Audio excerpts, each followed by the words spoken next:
नमस्ते। अगर आप आज कल या फिर आज से 10 साल बाद भी कोई फोन खरीदने जा रहे हैं तो इन 10 चीजों के बारे में आपको पता होना ही चाहिए, वरना आपको कोई खराब फोन चिपका के चला जाएगा एंड ज्यादा पैसे लूट के चला जाएगा। तो वीडियो बहुत ही ज्यादा इन्फॉर्मेटिव होने वाली है, वीडियो को एंड तक देखना। अब इस इन्फॉर्मेशन को मैं 2 पार्ट के अंदर डिवाइड करने वाला हूं, जिसमें से एक है मैंडेटरी चीजें, यानी कि ये वीडियो देखने के बाद ही आपको ये सारी चीजें पता चलेगी, एंड दूसरी है प्रेफरेंस बेस्ड, यानी कि इसमें से आप कोई भी चूज करेंगे उसके अंदर आपको नुकसान नहीं होने वाला। तो शुरुआत करते हैं हम प्रेफरेंस वाली चीजों से। तो यहाँ पर 10 में से 2 चीजें हैं जो प्रेफरेंस के अंदर आती है, जिसके अंदर मेरा ओपिनियन काम नहीं करेगा। आपका जो भी मन पड़े आप ले सकते हैं, उसके अंदर आपको नुकसान नहीं होगा। तो सबसे पहले है मोबाइल के लुक्स, यानी कि मोबाइल का बैक कवर, जिसके अंदर 3 चीजें आती है। सबसे पहला है ग्लॉसी फिनिश, दूसरी आती है मैट फिनिश एंड तीसरा आता है लेदर फिनिश। अब देखो मैं तुम्हें यहाँ पर तीनों के ही एडवांटेज एंड डिसएडवांटेज बता दूंगा, एंड लास्ट कॉल तुम्हारा रहेगा कि तुम्हें क्या पसंद है।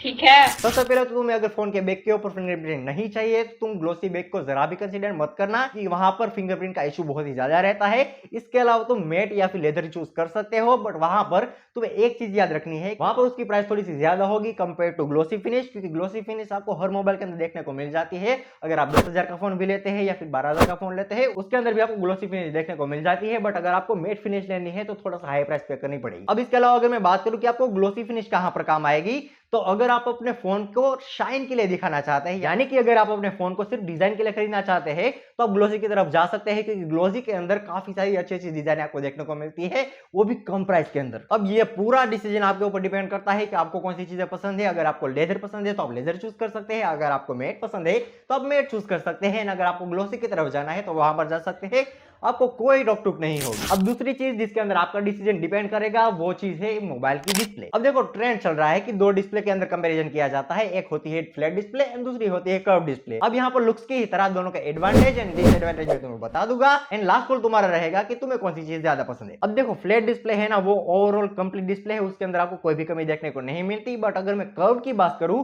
तो मेरे एक दोस्त के पास ऐसी कर्व डिस्प्ले थी, एंड उसके अंदर उसे 3 मेजर प्रॉब्लम्स दिखी, एंड तीनों प्रॉब्लम के बारे में तुम्हें बताऊंगा, एंड उसके बाद तुम डिसाइड कर पाओगे कि तुम्हें कर्व डिस्प्ले लेनी है या फिर नहीं लेनी है। तो शुरुआत करते हैं कर्व डिस्प्ले की सबसे पहली कमी की। तो अगर तुम कर्व डिस्प्ले वाले मोबाइल के ऊपर कवर चढ़ाते हो तो कर्व वाले डिस्प्ले के अंदर एंड फ्लैट वाले मोबाइल के अंदर ज्यादा कोई डिफरेंस नहीं रह जाएगा। अब यहाँ पर तुम्हें एक चीज ये भी कंसीडर करनी है कि अगर तुम ऐसा कवर लेते हो जिसके अंदर वो फोन को ढक ही देगा, तो वहां पर ये फ्लैट डिस्प्ले ही बन जाएगी। बट अगर ऐसा कवर है जो कि कर्व डिस्प्ले को बाहर रखता है, तो वो तुम्हारे लिए फायदेकारक हो सकता है अगर तुम्हें फोन को अच्छा ही दिखाना है। अब दूसरी कमी जो मेरे दोस्त को कर्व डिस्प्ले के अंदर लगी, वो ये है कि कर्व डिस्प्ले में कर्व जो साइड होती है वहां पर कभी कभी टच कम चलने लगता है, और इसकी वजह से वो काफी ज्यादा इरिटेटिंग होता है, क्योंकि कभी आपको वहां पर कुछ टच करना है या फिर साइड बार खोलना है तो वहां पर प्रॉब्लम आ सकती है। अब तीसरी चीज जो मेरे फ्रेंड को कर्व डिस्प्ले के बारे में जरा भी पसंद नहीं आई थी, कि इसकी कर्व डिस्प्ले का रिप्लेसमेंट काफी ज्यादा हार्ड होता है एंड काफी ज्यादा कॉस्टली होता है। अगर आपके मोबाइल की डिस्प्ले टूट जाती है तो उसको रिप्लेस कराने में आपकी हालत खराब हो जाएगी। पहली बात तो इसे ढूंढना काफी ज्यादा मुश्किल होता है, एंड दूसरी बात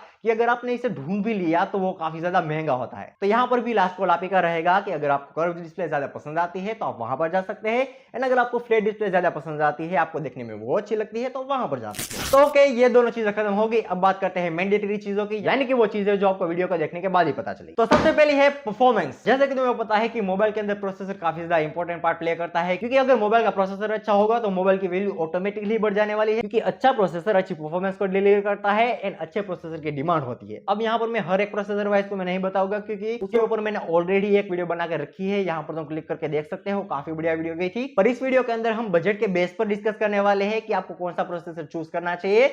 तो सबसे पहले हम बात करते हैं कि अगर आपका बजट फोन लेना चाहते हैं, यानी कि 15,000 के अंदर आपका बजट है, तो वहां पर आपको कौन सा प्रोसेसर चूज करना चाहिए। तो आपको ऐसा प्रोसेसर चूज करना है जिसके अंदर आपका एंथुसियास्ट स्कोर 3 लाख से 4 लाख के बीच हो। तो अगर आप ऐसा प्रोसेसर चूज करते हैं तो आपके लिए वैल्यू फॉर मनी होगा। एंड अगर आप इसे थोड़ा सा ऊपर जाएंगे, यानी कि अगर 20,000 के आसपास आपका बजट है, तो वहां पर आपको 4 लाख से 6 लाख के बीच का एंथुसियास्ट स्कोर होना चाहिए, तो वहां पर वो वैल्यू फॉर मनी होगा। एंड अगर मैं बात करूं कि इससे ऊपर है, यानी कि अगर आपका बजट 30,000 है, तो इजीली आपको 7 से 8 लाख का एंथुसियास्ट स्कोर होना चाहिए, वरना उसके नीचे का जो फोन आता है वो आप जरा भी कंसीडर मत करिएगा, क्योंकि अगर आप गेमिंग करना चाहते हैं तो आपको फ्लैगशिप लेवल का प्रोसेसर चाहिए होगा, जैसे कि MediaTek 9100 प्लस। ऐसा अगर आप प्रोसेसर लेना चाहते हैं जिसके अंदर 1 मिलियन तक स्कोर जाता है, तो वहां पर आपको ध्यान देना होगा कि उसका एंथुसियास्ट स्कोर अच्छा है, वरना अगर एंथुसियास्ट स्कोर अच्छा और नहीं होगा, थ्रोटल टेस्ट अच्छा नहीं जाएगा, तो आपको गेमिंग के अंदर दिक्कत आ सकती है। अगर आप गेमिंग नहीं भी करना चाहते तो डेली यूज के लिए भी आपको एक अच्छा परफॉर्मेंस वाला फोन तो चाहिए ही होगा। अब नेक्स्ट पॉइंट पर आते हैं, जो कि है कि आपको 5G चूज करना चाहिए या फिर 4G चूज करना चाहिए। तो यहाँ पर मैं तुम्हें बता दूं कि अगर तुम्हें 4G के साथ अच्छे स्पेक्स मिलते हैं, यानी कि अच्छा प्रोसेसर है, अच्छा कैमरा है,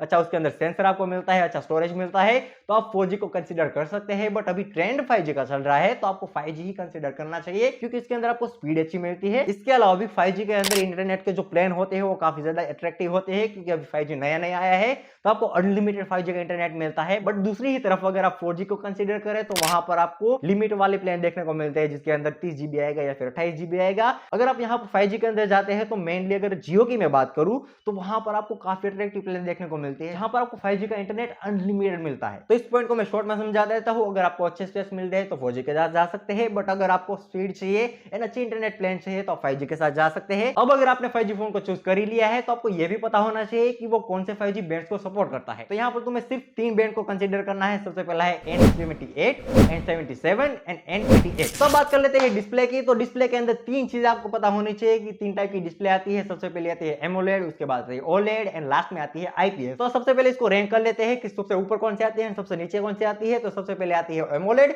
दूसरी आती है ओलेड एंड लास्ट में आती है आईपीएस। अगर आप बजट वाले फोन को देखते हैं, यानी कि 10 से 15,000 वाले फोन हो गए या फिर 20,000 वाले फोन हो गए, तो उसके अंदर आपको आईपीएस मिलेगी या फिर ओलेड मिलेगी।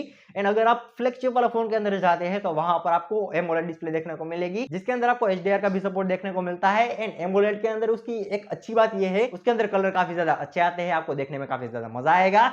एंड अगर मैं बात करूं ओलेड एंड आईपीएस की, तो वहां पर भी आप उसे कंसीडर कर सकते हैं, बट वो मेनली बजट फोन के अंदर ही आता है, या फिर अगर मिड रेंज के फोन में कहूं तो उसके अंदर आता है। अब बात कर लेते हैं रिफ्रेश रेट की। तो रिफ्रेश रेट आपको मिनिमम 90 हर्ट्ज का तो मोबाइल के अंदर होना ही चाहिए। अगर 60 हर्ट्ज का है तो उस मोबाइल को कभी भी मत खरीदना, क्योंकि 60 हर्ट्ज के रिफ्रेश रेट के अंदर आपको काफी ज्यादा ग्लिचेस आपको देखने को मिलेगा, काफी ज्यादा आपका एक्सपीरियंस खराब होगा। अगर आपका फोन 60 हर्ट्ज को सपोर्ट करता है तो कभी कंसिडर मत करिएगा।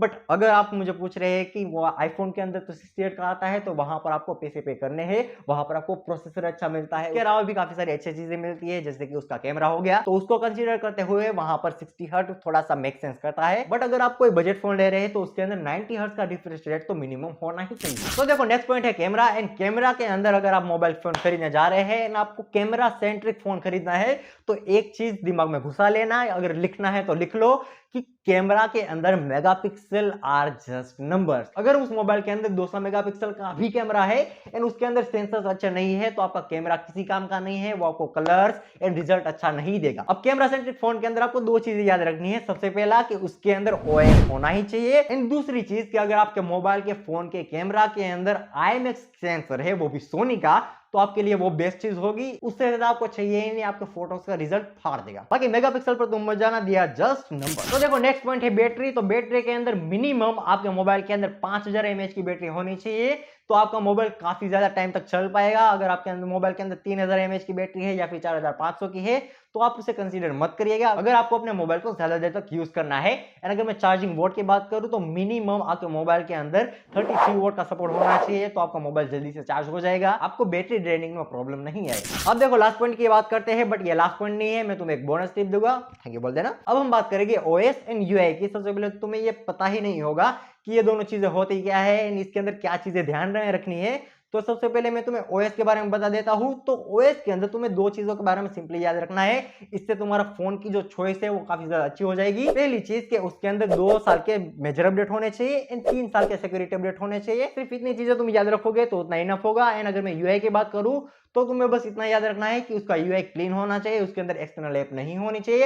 एंड अगर एक्सटर्नल ऐप है तो उसे तुम डिलीट कर सकते हो, बट जितना क्लीन यूआई होगा उतना ज्यादा अच्छा होगा। एंड इसके अलावा मोबाइल के यूआई के अंदर अगर एड्स आती है तो उसे जरा भी कंसीडर मत करना। ओके, तो टाइम है बोनस टिप का। तो अगर आपके मोबाइल के अंदर ब्राइटनेस के बारे में अगर आपको थोड़ा बहुत पता हो तो आप अपनी बैटरी को काफी ज्यादा अच्छे से बचा सकते हैं एंड अपने मोबाइल की परफॉर्मेंस को भी एनहेंस कर सकते हैं। मोबाइल की पीक ब्राइटनेस काफी ज्यादा सिंपल है। अगर आपके मोबाइल के अंदर 1200 निट्स की पीक ब्राइटनेस है तो आपके लिए काफी ज्यादा अच्छा होगा। वो मिनिमम रिक्वायरमेंट है कि आपके मोबाइल के अंदर 1200 की पीक ब्राइटनेस तो होनी चाहिए। एंड अगर मैं हाईएस्ट पीक ब्राइटनेस की बात करूं तो वहां पर आप 2000 तक जा सकते हैं, पर 2000 के ऊपर मत जाएगा। अगर आप 2000 के ऊपर जाते हैं तो आपकी बैटरी काफी ज्यादा यूज होगी। तो इसीलिए आपको ऐसा ही फोन चूज करना है जिसकी पीक ब्राइटनेस 1200 से लेकर 2000 तक ही हो। तो ये थी 10 चीजें जो मोबाइल खरीदने से पहले आपको पता होनी ही चाहिए। अगर आपको वीडियो पसंद आई तो वीडियो को लाइक करके चैनल को सब्सक्राइब करना बिल्कुल मत भूलना। हम ग्रो कर रहे हैं, काफी मजा आ रहा है, अभी भी 1000 सब्सक्राइबर पूरे हुए, थैंक यू फॉर दिस। उसके लिए एक स्पेशल वीडियो आने वाला है, कल या परसों मैं उसे डाल दूंगा। काफी मजेदार वीडियो है, दिल से बनाया है, आपको देख के मजा आएगा। एंड अगर आपको एक और अमेजिंग वीडियो देखना है तो आप यहाँ पर क्लिक करके उसे देख सकते हैं। मैं मिलूंगा तुम्हें एक और अमेजिंग वीडियो के अंदर। तब तक के लिए जय हिंद, जय भारत।